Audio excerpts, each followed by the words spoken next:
Aurten parte hartzaile gehiago eduki dugu, 52 izan dira lehiaketan parte hartzen daudenak eta 2 lehiaketaz kanpo. Gu pozik gaoz, gehien bat gaztien artean 9 lan eduki dugu zelako, eta gu gusten dugu aurten erantzuna sekulako eta erantzunik eta handizen eduki duguna. Oihartzun honen eduki duguna izan da aurtengua.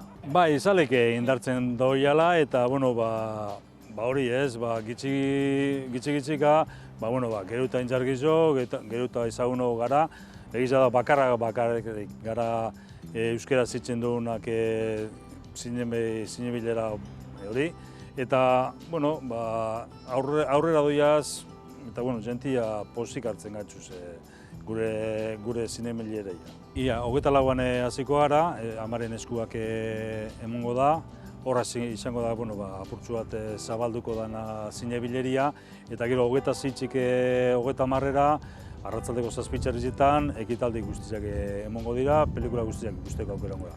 30-an izango da azkeneko eguna, eta horrengo apurtxu bat, teloia bajatuko dugu, horre hongo diraz, nortzuk jakingo dizen, horre unian jakingo diraz, nortzuten zen irabazliak, horrarte ez da jakingo ezer, guk ez dugu abitxaten. Ikusiko dugu antzerki txikitsu bat eta hor izango dugu amaieria moteko eguna.